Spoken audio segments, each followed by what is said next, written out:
Capítulo 28. Ushikawa e uma parte de sua alma. A luz da lâmpada fluorescente do teto incidia sobre o corpo de Ushikawa. A calefação estava desligada e uma única janela aberta mantinha o quarto frio como uma câmara frigorífica. No centro desse recinto havia algumas mesas de reunião agrupadas e Ushikawa estava deitado de costas sobre elas. Ele estava com um conjunto de peças íntimas de inverno e um cobertor velho a cobrir-lhe o corpo. O cobertor tinha uma protuberância na altura da barriga, como um formigueiro que se destaca no meio da campina. Os indagadores olhos arregalados, que ninguém conseguia fechar, estavam cobertos com um pedaço de pano. Os lábios estavam levemente entreabertos, mas dali nunca mais haveria de escapar o ar ou alguma palavra. A cabeça parecia muito mais achatada e enigmática do que quando estava vivo e ainda se mexia. E os fios crespos, grossos e negros de seus cabelos, que lembravam pelos pubianos, rodeavam lastimavelmente aquela cabeça. O rapaz de cabelo rente vestia um casaco de nylon azul marinho e do rabo de cavalo uma jaqueta de vaqueiro marrom com detalhes de pele na gola. As roupas eram ligeiramente fora do tamanho, como se tivessem sido escolhidas às pressas entre um limitado estoque. Mesmo no interior do recinto, o ar que expiravam era esbranquiçado. Somente 3 pessoas estavam ali: o rapaz de cabelo rente, o de rabo de cavalo e Ushikawa. Numa das paredes havia 3 janelas corrediças de alumínio próximas ao teto, e uma delas estava totalmente aberta para manter a temperatura do ambiente baixa. Não havia nenhuma mobília, exceto as mesas em que o corpo de Ushikawa jazia. Um recinto impessoal e funcional. O cadáver, ainda que fosse o cadáver de Ushikawa, ao ser exposto num local como aquele, adquiria características igualmente impessoais e funcionais. Ninguém falava. Reinava um completo silêncio no recinto. O rapaz de cabelo rente precisava pensar em inúmeras coisas, e o outro, o de rabo de cavalo, jamais abria a boca. Ushikawa era um homem eloquente, mas havia 2 dias que estava morto. O rapaz de cabelo rente andava lentamente ao lado da mesa em que estava o cadáver de Ushikawa, indo de um lado para o outro, perdido em pensamentos. Exceto quando se aproximava da parede para mudar de direção, seus passos eram regulares. Seus sapatos de couro não emitiam nenhum barulho em contato com o carpete barato de coloração levemente amarelo esverdeada. O rapaz de rabo de cavalo, como sempre, estava em pé ao lado da porta, totalmente imóvel. As pernas estavam ligeiramente abertas e em posição ereta. Ele mantinha o foco em algum ponto invisível do ar. Não demonstrava cansaço ou frio. As únicas coisas que indicavam que ele estava vivo eram os olhos, que vez por outra piscavam, e o ar esbranquiçado que saía regularmente pela boca. Durante o dia, algumas pessoas se reuniram naquele recinto gelado para conversar. Foi necessário aguardar um dia até que alguns dos dirigentes de outras sedes regionais pudessem se deslocar até lá. A reunião era sigilosa, razão pela qual a conversa se deu em tom comedido e em voz baixa, para que não pudesse ser ouvida do lado de fora. O corpo de Ushikawa permanecia sobre a mesa como um objeto de exposição de uma feira industrial de ferramentas mecânicas. O corpo estava em estado de rigidez cadavérica e até descongelar e se tornar mais flexível, levaria no mínimo 3 dias.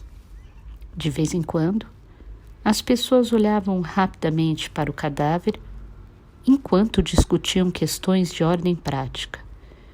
Durante a discussão, e inclusive quando o assunto era sobre o morto, não se via nenhum sentimento de respeito ou de pesar pela morte de Ushikawa. As únicas coisas que aquele cadáver rígido, baixo e gordo suscitava nos corações ali presentes era um tipo de ensinamento e algumas reflexões. Nada mais além disso. Não importa o que aconteça, jamais podemos voltar o tempo, e se porventura a morte trouxer alguma solução, ela será apenas para o morto. Era esse tipo de ensinamento e de reflexão. O que fariam com o corpo de Ushikawa? Tudo levava a crer que já sabiam de antemão o que fazer com ele. Se a polícia o encontrasse morto de forma violenta, o caso seria investigado a fundo e certamente viria à tona a relação dele com o grupo religioso. Um risco que eles queriam evitar a qualquer custo. Por isso, assim que diminuísse a rigidez cadavérica, eles o levariam secretamente para o enorme incinerador dentro do terreno da sede e rapidamente resolveriam a situação, transformando-o em fumaça escura e cinzas brancas. A fumaça seria tragada pelo céu e as cinzas espalhadas na lavoura como adubo para hortaliças. Esse era um tipo de serviço já realizado inúmeras vezes sob o comando do rapaz de cabelo rente. O corpo do líder, porém, era grande demais e por isso, naquela ocasião, foi necessário cortá-lo em pedaços menores com um serrote. Mas, no caso deste homem, por ele ser pequeno, não havia essa necessidade. Isso era um alívio para o rapaz de cabelo rente. No fundo, ele detestava trabalhos sangrentos. Lidando com vivos ou mortos, preferia não ter de ver sangue. O superior do rapaz de cabelo rente lhe fez algumas perguntas. Quem matou Ushikawa? Por que ele foi morto? Qual o objetivo de ter alugado aquele apartamento em Koenji? O rapaz de cabelo rente, como chefe do setor de segurança, precisava dar respostas, mas o fato é que ele não as tinha.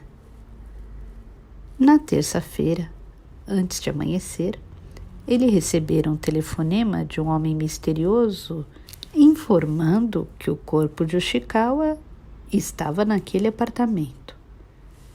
A conversa que tiveram girou em torno de assuntos práticos e, ao mesmo tempo, insinuava outros assuntos mesclados de dissimulação. Ao desligar o telefone, o rapaz de cabelo rente convocou imediatamente 2 fiéis que viviam em Tóquio e que eram seus subordinados, e os 4, vestidos com uniforme e fingindo serem funcionários de uma empresa de mudanças, foram até o local com um Toyota Hi-Ace. Foi necessário gastar tempo para averiguar se aquilo não era uma armadilha. Eles estacionaram o veículo a uma certa distância do local e, antes de mais nada, um deles desceu e foi fazer o reconhecimento da área no entorno do prédio. Era preciso ter muita cautela. A polícia poderia estar de tocaia para capturá-los assim que dessem um passo para dentro do apartamento. Situação que era preciso evitar a qualquer custo. Eles deram um jeito para colocar o corpo de Ushikawa num tipo de caixa-container que haviam providenciado e saíram do prédio carregando-a até a traseira do Hayase. Era uma madrugada fria e, felizmente, não havia ninguém nas ruas. Outra coisa que tomou muito tempo foi o pente fino realizado no apartamento. Precisavam ter certeza de que realmente não havia nada no local que pudesse servir de pista. Eles vasculharam cuidadosamente todos os cantos do apartamento, mas não encontraram nada que chamasse atenção. Havia apenas um estoque de alimentos, um aquecedor portátil, um saco de dormir e alguns objetos de uso pessoal. No lixo havia praticamente só latas vazias e garrafas descartáveis. Tudo levava a crer que o Ushikawa se escondera naquele apartamento para vigiar alguém. O olhar atento do rapaz de cabelo rente não deixou escapar os sinais do tripé da câmara fotográfica que deixaram uma sutil marca no tatame bem próximo à janela. Mas não encontraram a câmera nem as fotos. A pessoa que matou o Ushikawa deve ter levado tudo, inclusive os filmes. O fato de Ushikawa ter morrido vestindo apenas as roupas íntimas indicava que fora surpreendido quando estava dentro do saco de dormir. Esse alguém deve ter entrado no apartamento sem fazer barulho. A morte de Ushikawa deve ter sido horrível. A cueca estava encharcada de urina. Somente o rapaz de cabelo rente e o de rabo de cavalo levaram o corpo de Ushikawa até Yamanashi. Os outros dois permaneceram em Tóquio para terminar o serviço. O rapaz de rabo de cavalo foi quem dirigiu o veículo durante todo o percurso. Eles pegaram a rodovia metropolitana e seguiram na direção oeste pela rodovia Chuo. As estradas de madrugada estavam vazias, mas o limite de velocidade foi respeitado. Se a polícia parasse o carro, seria o fim. As placas, tanto a dianteira quanto a traseira, eram roubadas e na carroceria havia um container com o corpo de Ushikawa. Não havia possibilidade de justificar uma situação como aquela. Durante o trajeto, ambos permaneceram em silêncio. Ao chegarem à sede ao amanhecer, foram recebidos pelo médico de Sakigake que examinou o corpo de Ushikawa e constatou que a morte se dera por asfixia. Mas não havia sinal de estrangulamento. O médico cogitou a hipótese de que tivesse sido usado algum tipo de saco plástico envolvendo a cabeça para não deixar vestígios. Os braços e as pernas também foram examinados, mas não se encontrou nenhuma marca de que tivessem sido atados. Não havia também sinais de contusões ou de algum tipo de tortura. Seu rosto tampouco denotava sinais de sofrimento. Se sua expressão tivesse de ser descrita, era de alguém que aguardava em vão a resposta para uma sincera e autêntica indagação. Não havia dúvidas de que ele havia sido assassinado, mas, aparentemente, o corpo estava em perfeito estado. O médico achou aquilo muito estranho e cogitou que, após a morte, alguém houvesse massageado o rosto para que sua expressão ficasse mais serena. É um trabalho perfeito de um profissional, disse o rapaz de cabelo rente a seu superior. Ele não deixou nenhum vestígio. Possivelmente, a vítima não teve sequer condições de gritar. Como aquilo aconteceu durante a madrugada, se ele tivesse gritado de dor, certamente o prédio todo teria escutado. Um amador não conseguiria fazer esse tipo de serviço. Mas por que o Chikawa fora morto por um profissional? O rapaz de cabelo rente escolheu cuidadosamente as palavras. Acho que, sem querer, o Chikawa andou vigiando alguém que não deveria. Creio que nem ele próprio sabia disso. É a mesma pessoa que matou o líder? Não há como provar, mas acho que a possibilidade é grande, disse o rapaz de cabelo rente. Acho que o Chikawa foi, de certa forma, torturado. Não sei exatamente como, mas com certeza deve ter sido duramente interrogado. Até que ponto ele disse o que sabe? Ele deve ter dito tudo o que sabia, disse o rapaz de cabelo rente. Não há dúvidas quanto a isso, mas as informações que o Chikawa possuía eram limitadas. Por isso, mesmo que tenha dito tudo, não vai nos causar danos reais. As informações que o rapaz de cabelo rente possuía também eram limitadas, mas ele sabia muito mais do que o Chikawa, uma pessoa de fora do grupo. O superior indagou se o termo profissional significava que o homem que matara o Chikawa pertencia a algum grupo criminoso.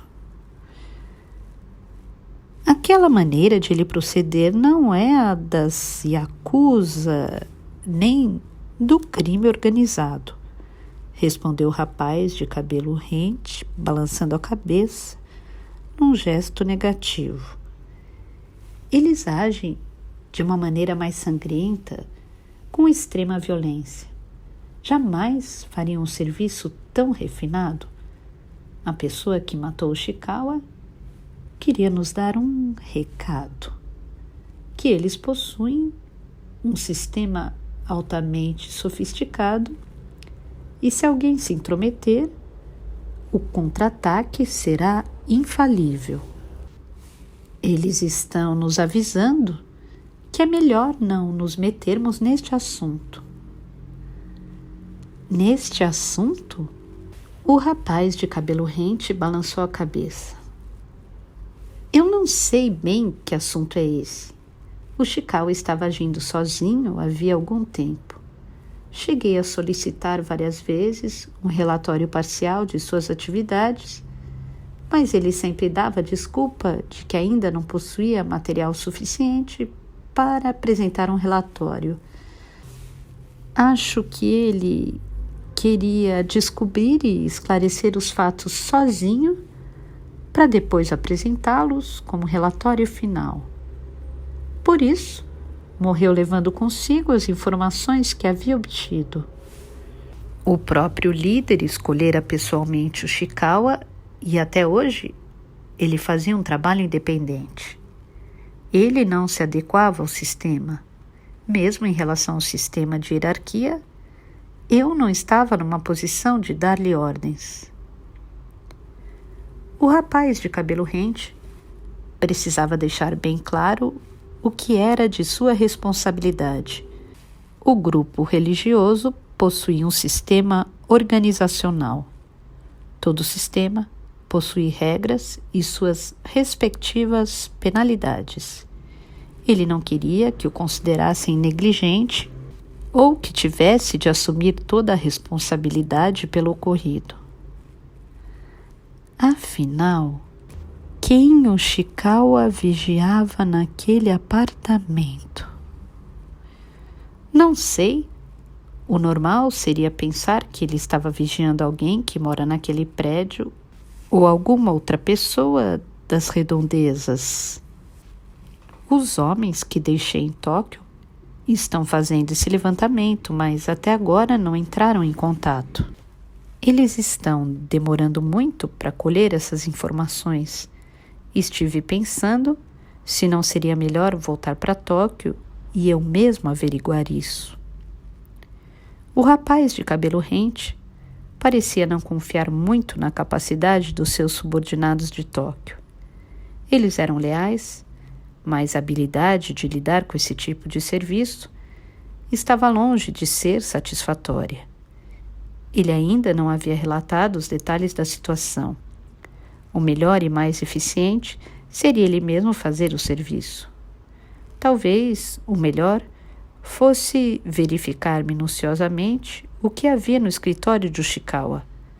Talvez aquele homem do telefonema já tivesse feito isso.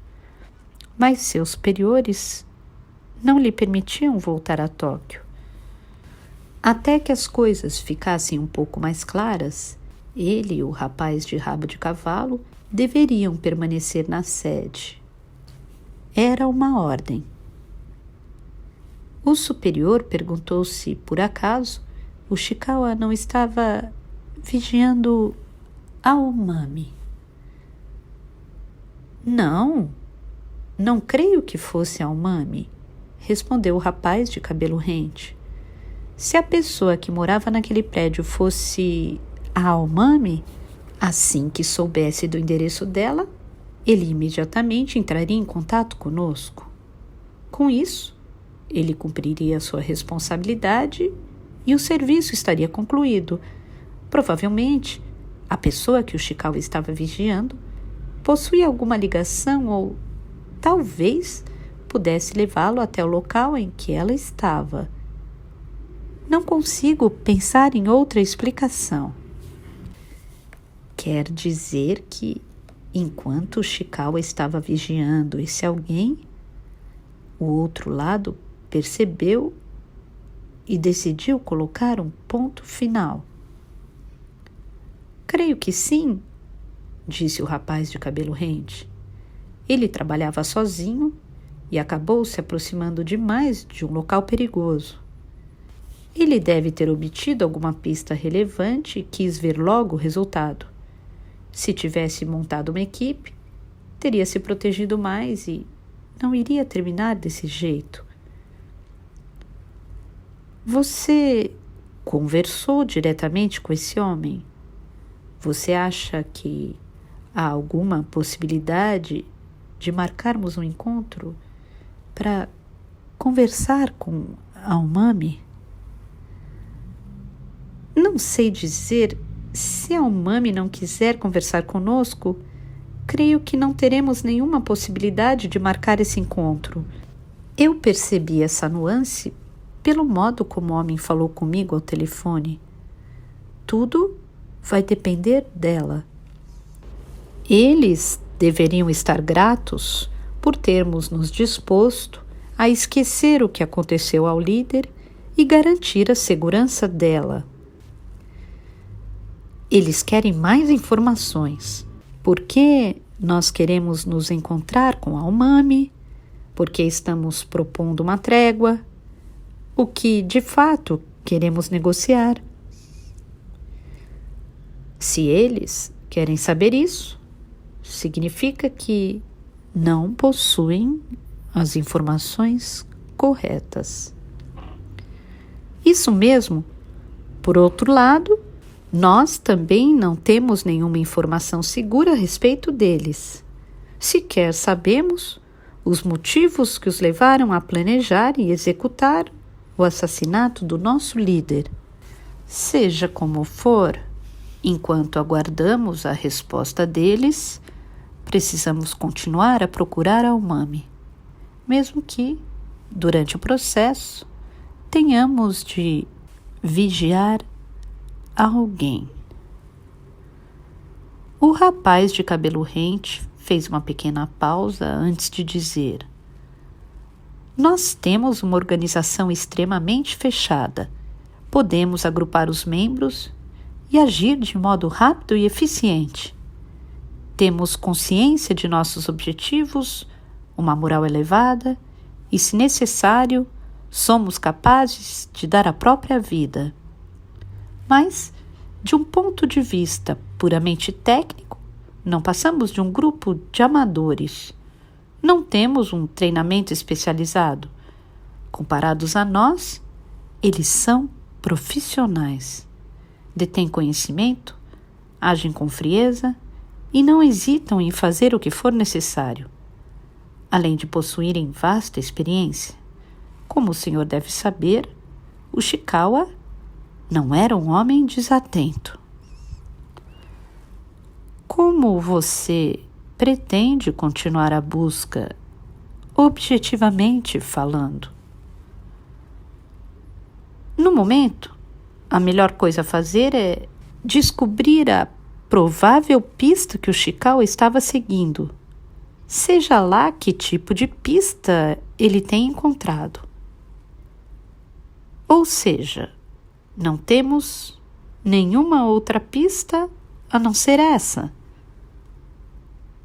Isso mesmo, admitiu o rapaz de cabelo rente. Independentemente do perigo que vamos correr e do sacrifício que tenhamos que fazer, temos de encontrar e capturar essa mulher chamada Umami. Quanto mais rápido, melhor. Essa foi a orientação ditada pela voz? Perguntou o rapaz de cabelo rente. Não importa o sacrifício que tenhamos que fazer, temos que capturar a Umami o mais rápido possível? O superior não respondeu. Aquelas informações não eram reveladas para pessoas do nível do rapaz de cabelo rente. Ele não fazia parte da diretoria do grupo.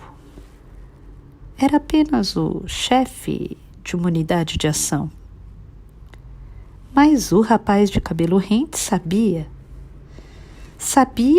que aquela era a última mensagem deles e que aquela teria sido a última vez que as donzelas, que tinham uma função semelhante à das miko, donzelas dos santuários shintoístas, escutaram aquela voz.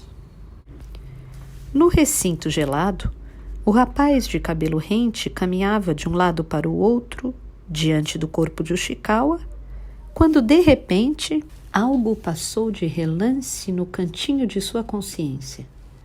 Nesse exato momento, ele parou de andar, fez uma careta que aproximou as sobrancelhas e tentou descobrir o formato daquela coisa que acabara de passar por sua mente. Assim que ele parou de andar, o rapaz de rabo de cavalo, que estava em pé ao lado da porta, mudou um pouco a postura, expirou profundamente e passou o centro de gravidade de uma perna para a outra. Koenji, pensou o rapaz de cabelo rente, franzindo levemente as sobrancelhas e, seguindo atenta e calmamente uma linha tênue, vasculhou as profundezas escuras de sua memória. Alguém que estava envolvido nesse caso morava em Koenji. Mas quem? Ele tirou do bolso sua agenda grossa, toda amassada e começou rapidamente a folheá-la. Queria ter a certeza de que sua memória não estava errada. Era Tengu Cavanna. O endereço dele era Suginami, distrito de Koenji.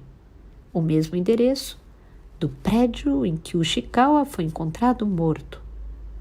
A única diferença era o número do apartamento. Um ficava no 3º pavimento e o outro no 1º. Será que o Ushikawa estava lá para vigiar os passos de Tengu Cavanna? Não havia dúvidas. Não se tratava apenas de uma simples coincidência. Mas por que o Ushikawa resolveu espreitá-lo numa situação tão crítica como aquela? O rapaz de cabelo rente não se lembrava do endereço de Tengu, pois ele havia deixado de ser um dos alvos de sua atenção. Tengu Cavanna havia reescrito a Crisálida de Ar de Eriko Fukada. A obra recebeu o prêmio de autora revelação da revista literária, foi publicada em livro, e enquanto estava na lista de mais vendidos, Tengu realmente foi um dos alvos de sua atenção.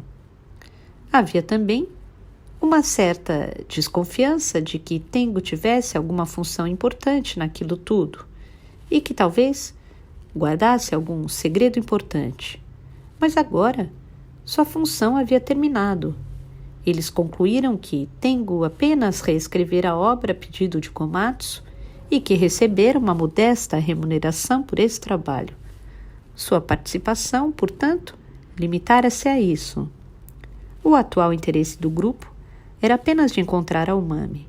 Mesmo ciente disso, Ushikawa agira tendo como foco aquele professor de escola preparatória.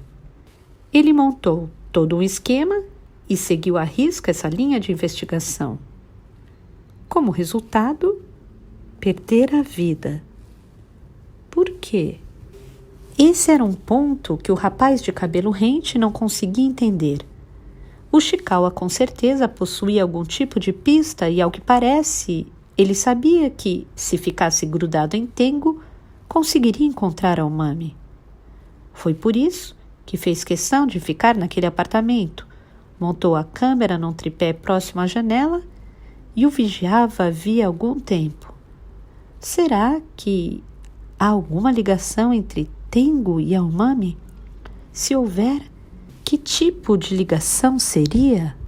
O rapaz de cabelo rente saiu do recinto sem dizer nada. Foi para a sala ao lado, aquecida, e ligou para um apartamento em Sakuragaoka, no distrito de Shibuya, em Tóquio. Mandou chamar seu subordinado e ordenou que ele retornasse imediatamente ao apartamento de Ushikawa em Koenji para vigiar Tengu, observando suas entradas e saídas do prédio. Ele descreveu Tengu como um homem grande de cabelos curtos, que dificilmente passaria desapercebido. Instruiu que, se ele saísse do prédio, deveria segui-lo em dupla sem que ele percebesse. Em hipótese alguma, deixe-no escapar. Descubram para onde ele vai. Não importa o que aconteça, sigam-no. Nós iremos para aí o mais rápido possível. O rapaz de cabelo rente voltou para o recinto em que estava o corpo de Ushikawa e disse para o rapaz de rabo de cavalo que partiriam imediatamente para Tóquio. O rapaz de rabo de cavalo assentiu discretamente. Ele nunca pedia explicações. Entendia as ordens e rapidamente partia para a ação. Assim que o rapaz de cabelo rente deixou o recinto, ele trancou a porta-chave para que as pessoas de fora não tivessem acesso. Ao sair do prédio, foi para o estacionamento onde havia 10 carros enfileirados e escolheu um Nissan Glória preto. Os dois entraram no carro e ele girou a chave que já estava na ignição. O tanque de gasolina estava cheio conforme o regulamento. Quem novamente dirigia o carro era o rapaz de rabo de cavalo. A placa do Nissan Glória era legal e os documentos estavam em ordem. Não haveria problema caso passassem um pouco o limite de velocidade. Após percorrer um bom tempo a rodovia, é que o rapaz de cabelo rente se deu conta de que não havia recebido a permissão do superior para voltar a Tóquio. Isso poderia se tornar um problema mais tarde, mas não havia outro jeito. Era uma questão urgente. O jeito era explicar a situação assim que chegasse a Tóquio. Ele franziu levemente as sobrancelhas. As restrições impostas pela organização às vezes o aborreciam. A quantidade de regras costumava aumentar, nunca diminuir, mas ele sabia que não conseguiria viver longe da organização. Ele não era um lobo solitário. Era apenas um entre inúmeros dentes de uma roda que se limitava a cumprir ordens. Ele ligou o rádio para ouvir o noticiário das 8. Ao terminar o noticiário, o rapaz de cabelo rente desligou o rádio, reclinou o banco e dormiu um pouco. Quando acordou, estava com fome. Quando foi a última vez que fizeram uma refeição decente? Mas não tinham tempo de parar o carro numa área de serviços. Estava com pressa de seguir em frente. Naquele exato momento, Tengo se reencontrava com a Aomami no escorregador do parque infantil. Os rapazes, porém, não tinham como saber onde Tengo estava. Acima de Tengo e Aomami havia 2 luas pairando no céu. O corpo de Ushikawa jazia na escuridão do recinto resfriado. Não havia ninguém a não ser ele. A lâmpada estava apagada e a porta trancada. A luz pálida da lua entrava pela janela próxima ao teto. Ushikawa estava num ângulo que não lhe permitiria ver a lua, por isso ele não saberia dizer se havia 1 ou 2 luas. Não havia relógio ali, razão pela qual não dava para saber que horas eram. Provavelmente havia se passado cerca de 1 hora desde que o rapaz de cabelo rente e o de rabo de cavalo partiram para Tóquio. Se alguém estivesse naquele recinto e presenciasse o momento em que a boca de Ushikawa começou a se mexer, essa pessoa certamente ficaria extremamente assustada. Era um acontecimento excepcional, amedrontador, principalmente pelo fato de Ushikawa estar morto e o corpo em estado de rigidez cadavérica. Mas mesmo nesse estado, sua boca começou a tremer até que finalmente se abriu com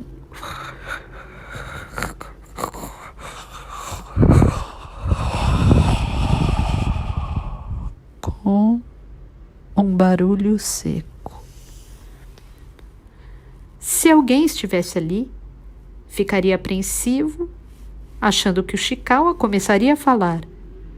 Alguma informação importante que provavelmente só ele deveria saber. Essa pessoa, mesmo apavorada, engoliria em seco e aguardaria o que ele teria a dizer.